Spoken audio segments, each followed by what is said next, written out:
Hi, I'm Raquel Thompson. I think I know everyone here. Anyway, I'm the site coordinator for the church, and I work alongside the LifeLink with Janelle and Nick, and the newest person, Brianna. And I'm just going to give kind of a brief outline, what I know and what I do in my position, and then Janelle and Nick are gonna come up and talk about the residents and case management. And then we might be having a guest resident speaking tonight, is that right? No? No, okay.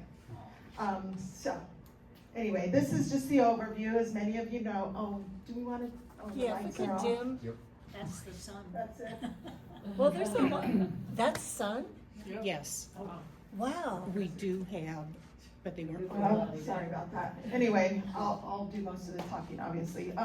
So the micro community opened in April 2024 for residents, and it provides a safe, structured, and supportive living environment for individuals transitioning out of homelessness.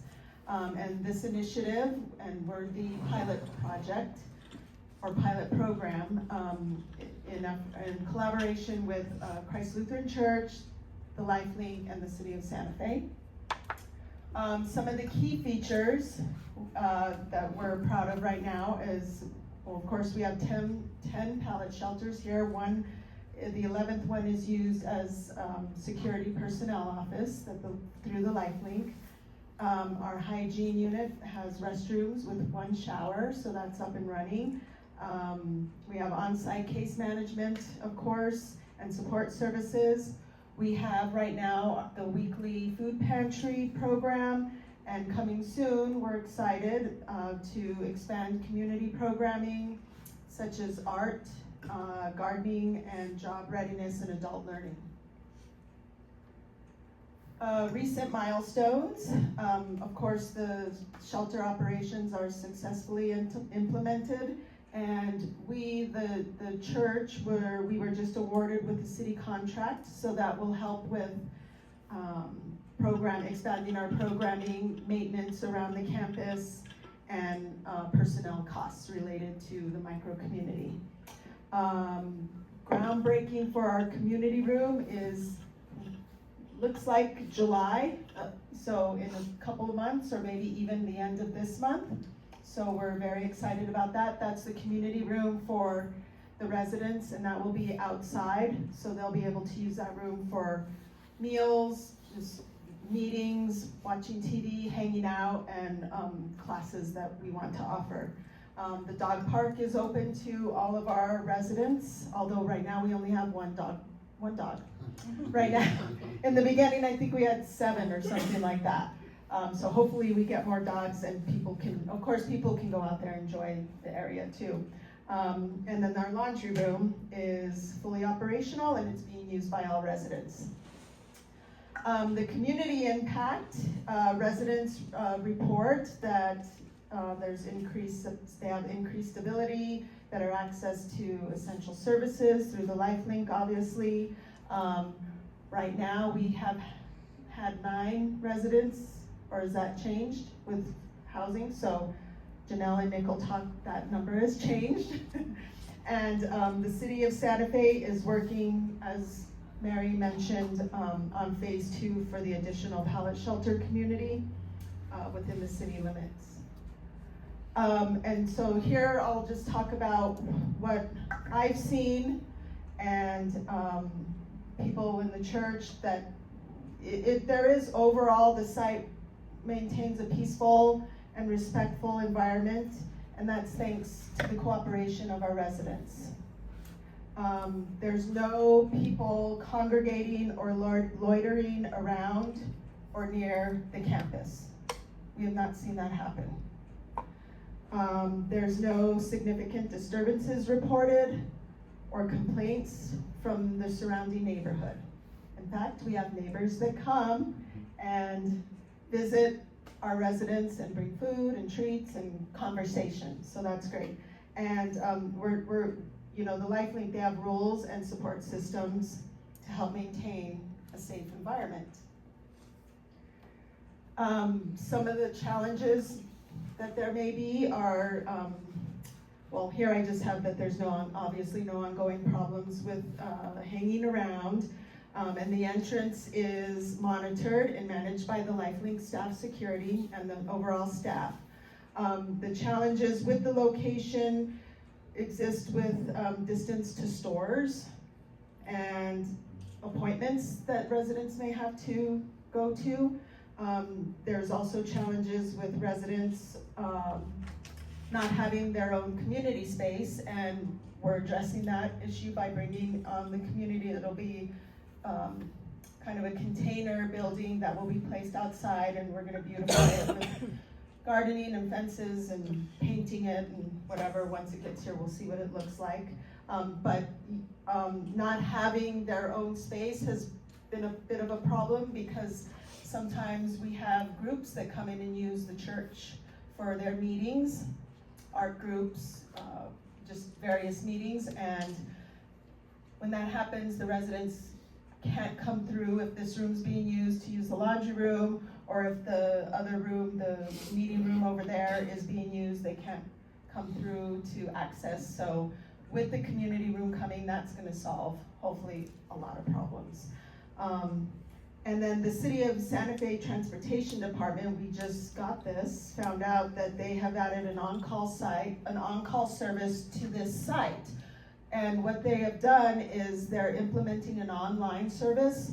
So the staff at the LifeLink will be able to go online, request a ride for a resident, and that it'll come here for them. It's a new online system that they're working on, so there may be some kinks, but they're hopeful that that will help solve the issue of, residents having to walk down to the hospital, and that's an on-call service as well. So they will put a site right here. And included in that is Consuelo's place. So it's kind of a test with these two communities. Yeah, and so Nick just let me know that he signed on to the site a couple of days ago, and it's ready to go, so we can start scheduling rides for everyone. Some of the challenges we've had, because I know you wanted to hear challenges, it's wear and tear on the building of the church. There's been plumbing issues, so we've had to deal with a lot of plumbing issues within the church, within the hygiene unit, all around the campus, but we get it fixed and we make it work. Also, we have ongoing maintenance of the shelters and campus grounds that we have to deal with. So the shelters, they start, wear and tear. So AC units maybe are not working, outlets are not working, the door handles are broken, the windows get broken. So we're finding that we have to replace all that and, take care of that. And we want to take care of it soon, and we don't want to have people wait. And so one of those challenges is finding, service providers, electricians, plumbers that can come on, and so we're getting there. It's, we're working together, and we're finding those contractors to hopefully be an on-call type of contractor, so when we do have plumbing or electrical issues, they can come and get them fixed. Our goal is to have those issues fixed, taken care of within 72 hours. Let's see, what else and then here again, I just bring up the displacement of residents when other groups are using the meeting spaces here. So that's one of the challenges we've been faced with. Like I said, using the laundry room, bathrooms, kitchen, because they do cook meals. So it's just navigating that when everyone's here trying to use the building, and we try to fix that when we can. So that's pretty much it. I just wanted to point out that the micro community at Arroyo Chamiso is quiet and respectful, and it's working well. We remain committed to being good neighbors and listening to the concerns of the community of Santa Fe, and of course to the residents of the micro community. Looking ahead, we want to build a website. The LifeLink has their own website, but as far as the micro community at Arroyo Chamiso and hopefully soon to become Open Arms, the nonprofit. We want to have a dedicated website. We're going to continue to develop our community programs, like I said, the art groups, adult education, gardening, and so we'll be looking hopefully that'll start in August. We'll be looking for volunteers to come out and help artists. Yeah, so we're excited about that. And then of course our ongoing collaboration with partners, the City of Santa Fe, the LifeLink, dedicated volunteers and donors. So with that, I'm gonna let Janelle and Nick get set up, and then I guess after they present, we can go with some questions, Yeah. Q&A? Okay.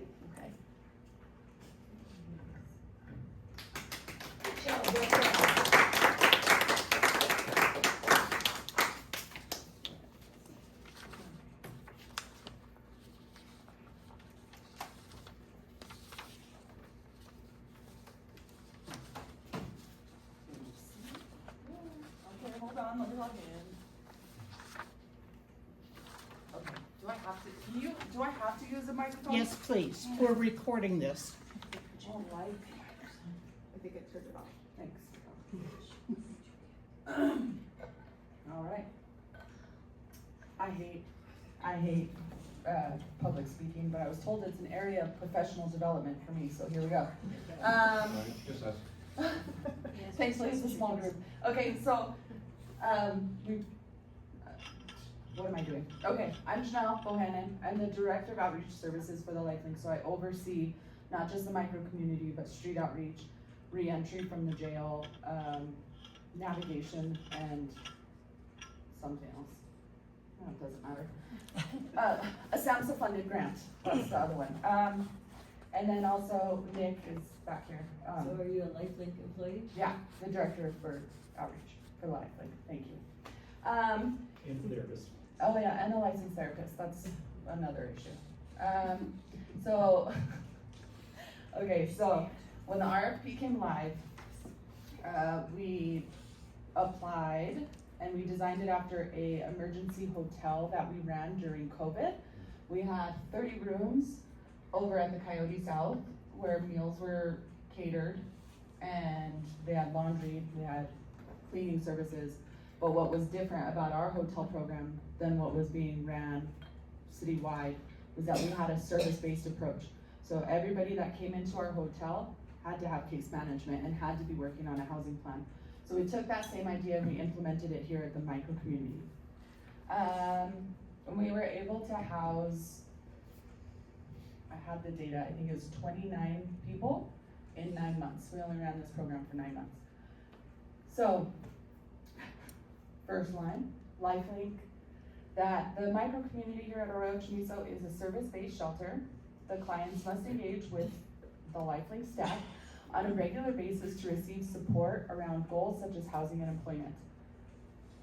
Every person that comes through must develop a crisis plan and service plan upon entry. So we help them identify their goals.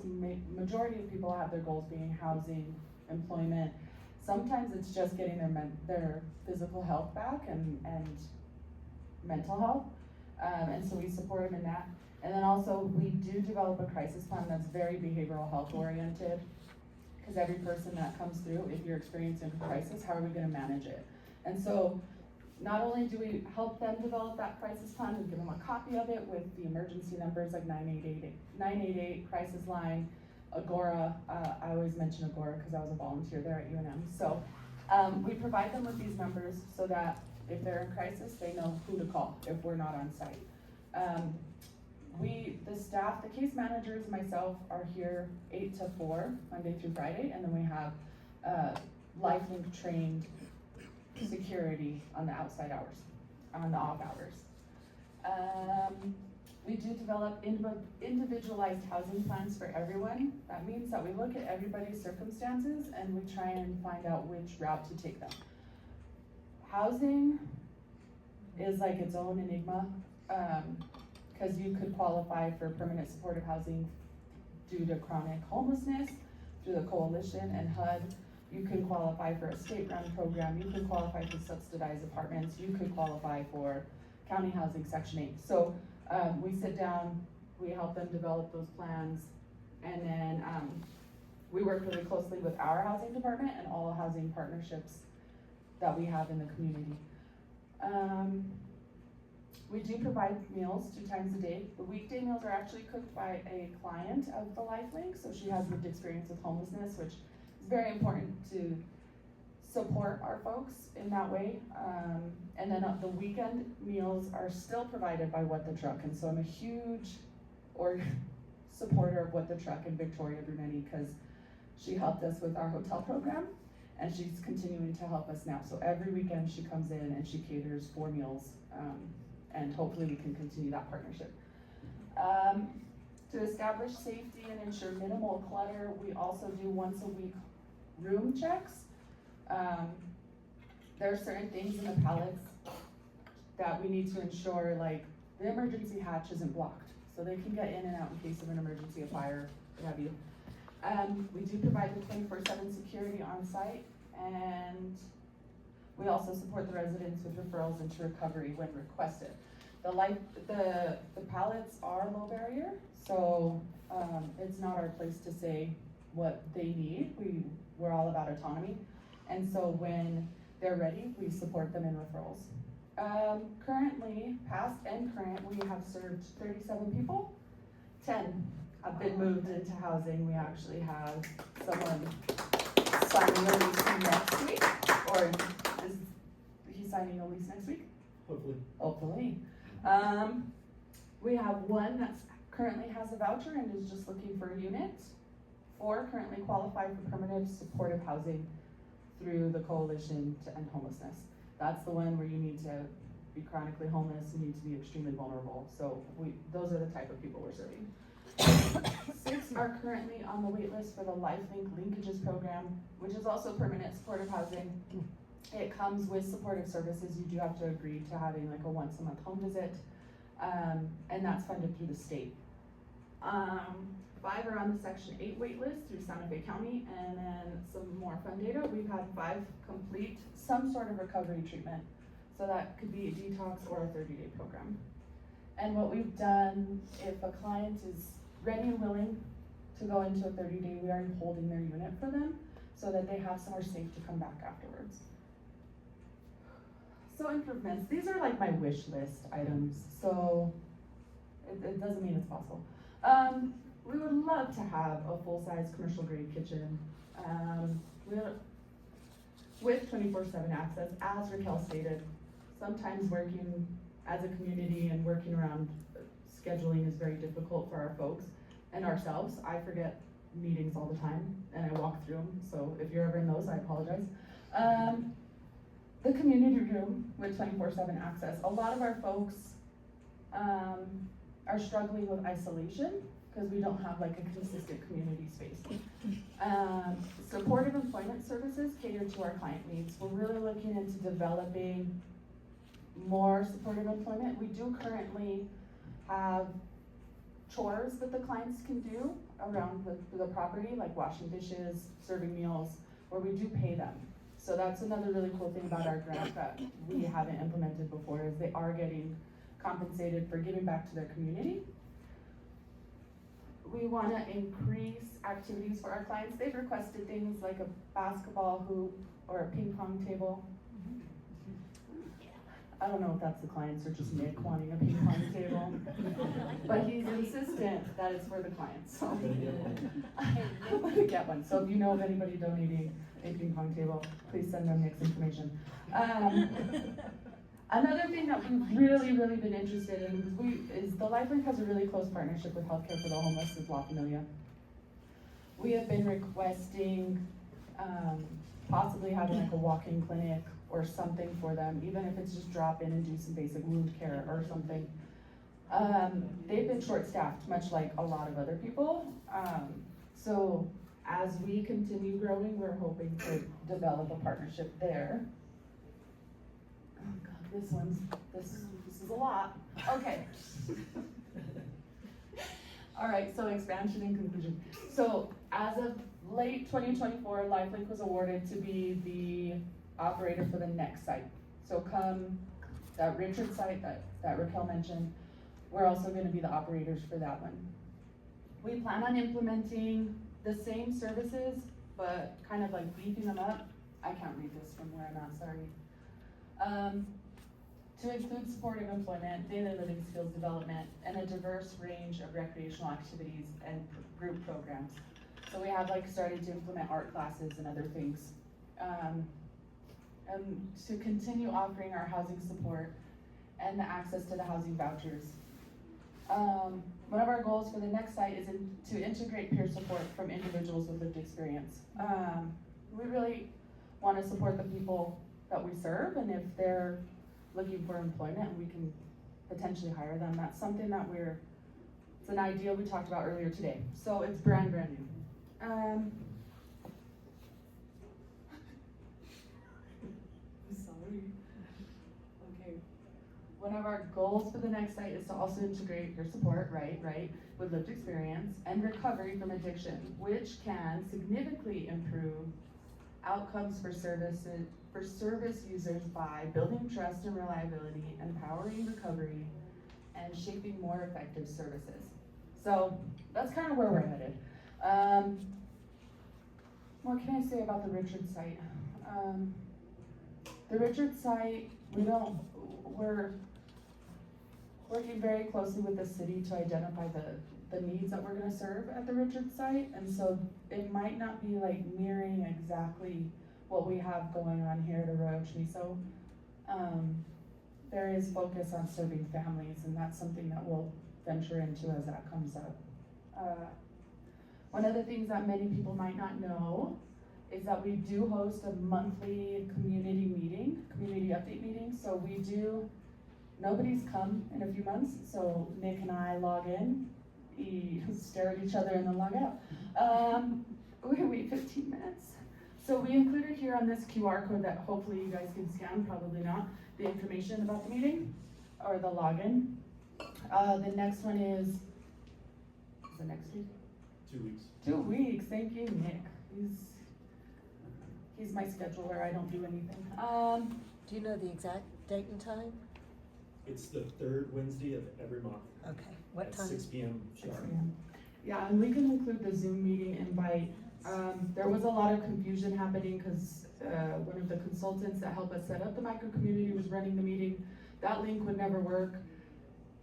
So we set it up that it's through one of our work Zooms. So we're in charge now. We also included our contact information. The really cool thing is we set up an email when we first set up the program. So it's sos@thelifelink.org that you can email, and it shoots to all of the employees of the SOS. And so if there's like an immediate concern, we can see it right away. We also listed our phone numbers here, but you guys can't see it. What time did you say that? 6 to 7. Okay. Yes. Yeah. I'm Third usually Wednesday of every eating month. dinner. Just in case. So you can watch me eat. I'm just kidding. But we do provide updates during that time about like where we're headed. We share if we need donations. We share any successes we have. It's a good meeting when people are there. And then and we can share our phone numbers or even share this slideshow with you all so you can have that access. But we listed both Nick's phone number and my phone number, our email, and also the Zoom information, so you guys could always join the community meeting. That's the end of my slideshow. Yep. That QR code does work. All right, the QR code is definite. Thank you, Nick. Do you want to come up and be available for questions? Okay, No, so. I turned it off, so I didn't see you introduce me. Does anyone have questions right now for me or the Lifelink? How many pallet shelters are gonna be in the Richards one? Can you repeat the question also so that we can catch it? I said, how many, She's asking how many pallets are gonna be at the Richard site. So the site is still being developed, but the city is aiming to have 50. 50? 50 families.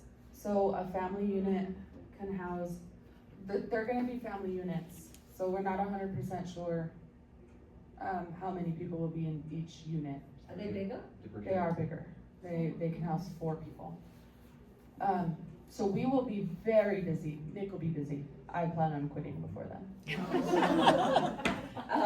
No, 50. I think that we also Is that 50 people or 50 shelters? 50 shelters. Okay. Yeah. 4 per shelter, up to 4 per Where shelter. it could house anywhere from 1 to 4 people, depending on what the So up needs to are. 100 people. Yeah. It's gonna be a lot. 200. I can do that. I can't. So stop, because you keep going higher and I'm getting scared. Statistically. So it's gonna definitely be a lot. I think, a lot of our partnerships are ready to support us in that, and so it's really exciting at the same time. So 50, yep, I'm gonna stop talking, because I could keep going about my anxiety. Yes. So, I thought there was, and this isn't on you, but my understanding was that there would be town hall meetings that the city councilors were, is that just Yeah, falling so by the wayside, or? asking about the town halls and the community development and engagement, Yeah. I'm just as confused, Okay, because I thought that that was gonna happen prior to the site Mhm. selection. yeah, But we know now the site, and not much. But they said, kind of what they've shared with us is that's the very next step, is that once it gets approved, then it's all about community engagement. Yeah, after the fact. I have another question though, like what you were saying about these Zoom meetings, weekly meetings, like how can you get that out into the community? Because I think there's actually a huge amount of people that would be interested in those meetings, and is there a way to connect with the city, because they send out all those, your city at work or city emails to inform the public that nobody even knows that exists, and it's such a great resource for people that are concerned about it, especially to learn like this is actually really a wonderful thing. I have to repeat your question. Sorry. It's okay. So you're asking how we can get that Zoom meeting information out and why it hasn't been. So again, kind of touching base on, in the very beginning, there was a consultant who got, I don't know if you guys were at that town hall meeting a long time ago when the test palette was set up. That's when they got emails, and those emails were sent to the Zoom. So now, because that kind of fell apart, we are trying to get it out to the community, and I know that there was going to be, like a story? What was she? On social media? Like, she was gonna do like a whole web page on the city website, or like a clickable link to take you to an informational video that included that link. So we're trying to get it out. It's just been messy. So. You had a Get Mark question. first. Oh, yeah, what's the opposition to that location, the people that live around there, what have you heard so far about issues with that location? What are the issues with the next location, or any sort of concerns? I haven't heard too much. I think people are always concerned that it's gonna be nearby their home. I think they were more concerned when they thought it was gonna be closer to the neighborhoods. I haven't heard anything personally. I can ask you. I haven't heard anything personally since they found out it was a location on the other side of the Arroyo, next to the fire station. So I'm not sure if there's been any like pushback on that specific location. It was my favorite location pick, to be honest, so.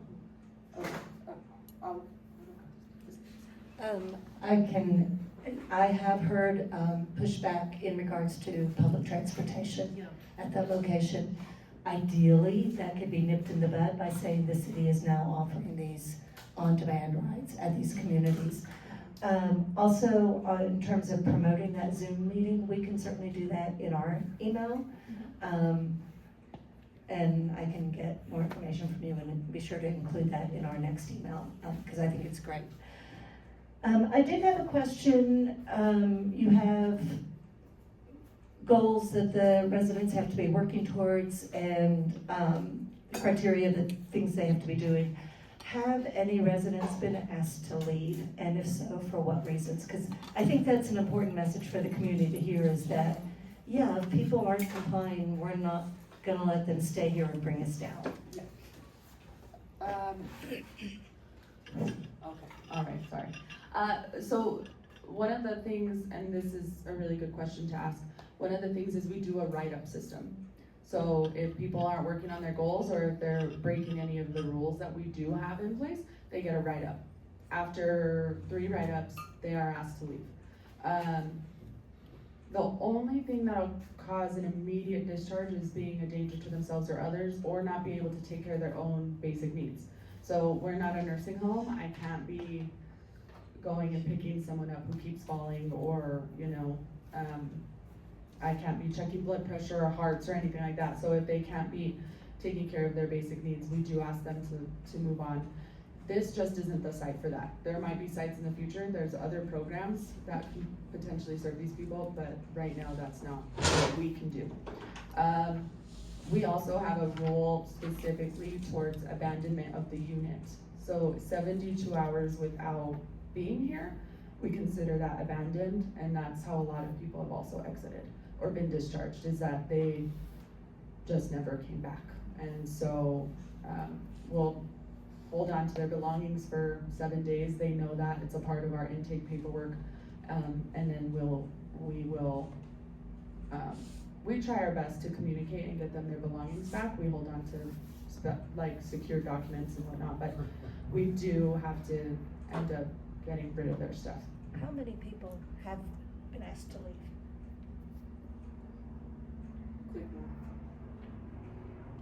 Less than 5, 10? So, actually asked to leave, I would say is less than 10. A lot of folks, due to the location, stayed one night, got a really good night's rest, and then have left once they realized it was so far. We've also driven people out here, and once they saw how far out the location was, they said they didn't want to do it anymore. So one of the things that Nick has started implementing just to try and mitigate that issue is that he brings people out for an interview first to see the site before accepting them and giving them a definite unit, just so that people know what they're getting themselves into by coming out here. I think that might be kind of mitigated with it being like a bus site, like an on-call site. Maybe that'll help some folks out. But that walk it's a rough walk. How many police visits and how many ambulance visits have you had since the site opened a year ago, April? 1 or 2 is all I know of. Yeah. So Joanne asked how many police visits and ambulance visits. I'm not entirely sure of the total, but I know that out of the calls we've had, 1 was police. The rest have been medical, and so Very few. very, very few Very, very few. 911 calls. Under 10? Under 20? It's been under 10. Yeah. Definitely. Thank you. I would even say like around 5-ish. Yeah. I ask because it's a big old concern about Cerrillos Road. So this is a totally different environment. I would say ask a police officer if they know where we are, Yeah. because they don't. I have a question that was from before, and the question is, the bus stops at the, I know you got rides for people when they call now, but is there any way to get the bus to actually make a bus stop right close to here, where they, you know? So the question is why can't we get a bus stop closer to the church? Yeah. And what we've learned, we did go to a City of Santa Fe Transportation Board meeting, and what it comes down to is staffing. Drivers with their CDL license, they don't have that. And this, when they do, if they do put a bus stop closer to Arroyo Chamiso, it will be the last stop or the first stop in the city limits. So this would be kind of the end of their route. They know that's what we want. They want to work with us and get that here when they can. But again, it all comes down to staffing, so we remain in contact with, the director there, Andrew Baca, and, he's very supportive, so we're working on it. Right on. Yeah. Thank you. Terry, we'll go Terry. I was just curious, talking about way out. So where is their central, is it by Peace Place, is that a central area, or downtown, or where is their, why are we so far out? They wanna be closer to businesses or grocery stores, or what? Okay, so why is it considered so far out? Our clients specifically, cause how we select people to come in here is we go based off of street outreach, so people who are experiencing street homelessness. We're not trying to take people out of shelters where they can be successful. This is supposed to be a low barrier. So many people that we're outreaching and meeting are in the Zaffarano, Cerrillos Road, I would say mostly the Cerrillos Road corridor is where most of our people came from. A lot of them have come from the Zaffarano area. So there's that little, like, mid-town area, and that's where primarily a lot of our people are coming from. So it feels very far off from their resources that they're familiar with. When you say that the spot they have picked is on Richards, and this might sound stupid, are you talking about the Richards by Walgreens or the Richards out by the college? It's, so you're asking where on Richards is the location, sorry, I keep forgetting to repeat your question.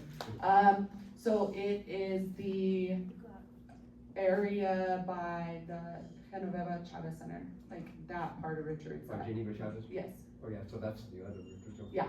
Okay. Okay, sorry, you keep raising up your hand, Ellen, I'll please, thank you. and then I'll get Diane, right? I'm just curious, you have mixed genders on the property, I'm just wondering, like, what kind of separation there is or isn't? So, given that we have mixed genders, what kind of separation we have? We don't have any sort of separation. We do have a rule that they're not allowed in each other's units, and that's just for safety. It's not because we're trying to further isolate anybody, it's just because when a door closes, we don't know what's happening inside. So, they're entitled to their own space and their locking door, and other than that, we don't put any parameters on any of the gender issues or separation. Okay, Diane. I'm interested in, on the back of this, it talks about miracle messages, helping the unhoused neighbors reconnect with family and friends from reunions. Buddy service matches volunteers to unhoused folks with weekly calls or texts through private dial pad number. I want to find out more about that, and also how you support people when they do move out, because I know in talking to people, there's anxiety about moving out, especially if they've been here a long time and they feel a sense of community, and suddenly, ding, they're out, and that can be emotionally really traumatizing. So I can answer the question about how we're supporting people post move out. I'm gonna take you the mic to talk about miracle messages, Nick, when that time comes up, because that was his organizing, not mine. So one of our big things is we do try and move out folks with services in place, so that they have a caseworker, they have a therapist, they have groups, they have all that. We can't force anyone into services. What we have done with other folks that have moved out is that we do continue our conversation with them, and we do check-ins with them just to ensure that they're still housed. And we've never turned anyone away. So we haven't had anybody move out and come back to want to engage with their community. It hasn't happened yet. So if it happens in the future, I think that's definitely a conversation we can have with them about, you know, the same rules that would apply to you all. Like, you can walk into a public space, but we can't have them in the gates, because then there's that protection that we need to keep for the people who are staying here. So I think that as the program grows and more people move out successfully, if they want to come back or develop some sort of, I don't know, I'm always thinking about like aftercare groups, because I did a lot of recovery services, but if there's something like that, that's something we can discuss in the future. It just hasn't happened yet. So I'll say, I'll also add to that, that a lot of our Hold folks on. are lifelink Nick. clients, so they get, Can you get him the microphone? Sorry. Hold on, let me pass it to Nick. He tried to lay low, but we're pulling him in. And actually, if you can even smile for the camera. but basically, most of our folks are lifelink clients. They're gonna get those follow-up services anyways, because that's who they're engaged with, if that makes sense. I can't speak to Miracle Messages because I don't work for them, but what I can tell you is that they offer that support of reconnecting with family and a phone buddy system, and we introduce that to all the clients here if they're interested in it. I'd say about 4 or 5 have actually been interested, and they're engaging in that right now. And that's all. I can talk a little bit more about it. Take it. Sure. I'm Mark Glazer. So I have been supporting Miracle Messages when I lived in San Francisco, and then moving out here. I've been trying to get those services here, and now I've had trainings to start a Miracle Messages local chapter here in Santa Fe. And so we're just getting that started. I have a friend, Elizabeth, that's helping me, and if anyone else is interested in helping us, basically the idea is to help people reconnect with someone they've lost touch with. And Miracle Messages provides these digital detectives who will kind of help find someone they've lost touch with, a family member or a friend. And then when they find them, they help with reunion services between them. And they've done over 1,000 reunions around the country. And the other part is the buddy system, which is people who are in hotels or in micro communities or might be isolated. I did this for a while in San Francisco, calling a guy who was at a hotel and just checking in every week and just saying, how are you doing? What's going on? Can I help? Can I help point you to anything? And just kind of getting in touch with them. And what's happened with that buddy system is that as they found people, as they started kind of actually making friends with people they talked to over and over again, they realized there were people who were very close to getting, they just needed a little help. And they started a money program where they were giving people $500 a month for 6 months, and they had a lot of luck with that, getting people housed. And they did a much larger version of that. I think it was $750 a month for a year in LA, San Francisco, Sacramento. I haven't seen the results of that.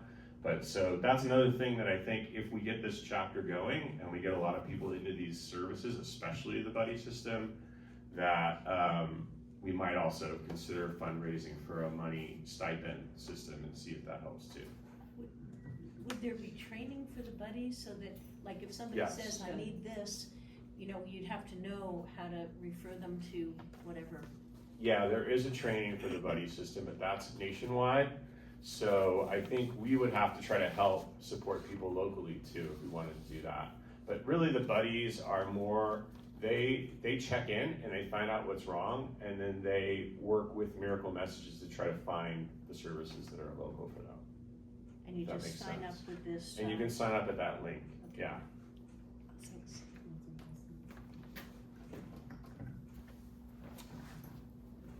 Any other questions? Comments? I have one more. Okay. Do you know of an example of a micro community that's 50 units with up to 200 people in it? Yeah, And- Colorado. Oh, yeah. Okay, Bigger ones. so there are good examples and best practices Yep. to make that happen. Yeah. Do I have to move? Yeah. Okay. Jolene is the camera I see person. that, and I'm trying really hard not to be in the camera. So we did, Nick and I, went to Colorado in March, to see their sites and to learn from them and find out what we could be implementing different here. I think the really cool thing that we're doing differently in Santa Fe is that we are a behavioral health agency. So a lot of the folks running the larger sites in Colorado, they're shelter providers. So they're bringing in outside services to get their clients the support that they need while we have them in-house. And so I think that that's the thing that really separates us from other micro communities, is that we are, first and foremost, we operate from that mental health lens, and we're doing everything from a trauma-informed scope. And so we have a different way of approaching things than what would be done at a larger site. We're not immediately punitive, And we understand that what we're dealing with is mental health and substance abuse and trauma and all these other things that could be a leading cause of someone to enter homelessness. And we're trying to address that as well as secure them safe, stable housing. And I think that's really important for what we do.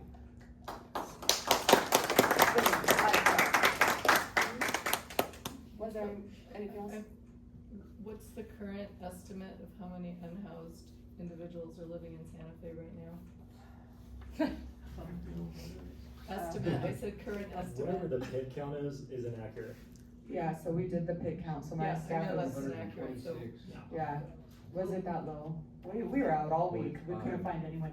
I have to say that the pig count is also just, horrible timing, horrible everything, but that's nationwide, so I can't do anything about it. I do know that the last count I was told, cause we tried to get every outreach team's numbers together, eliminate duplicates, and I think we were at like 420. But that's only people that are interacting with us. There's a lot of hidden homelessness, like where I don't advise my staff on my outreach team to ever walk up to a car and be like, knock, knock, are you homeless? So there's a lot of hidden homelessness, a lot of couch surfing, but what we know right now from our counts that engage with us is like 400 and some. So if you took into account hidden homelessness, would you double that number or triple it or? I think they said it's like tripled. Triple? I think that Okay. what they say is that you should always estimate that off of what count you have, it's 2 to 3 times that Okay. amount. That's what I thought. Okay, thank you. Thank you. Thank you.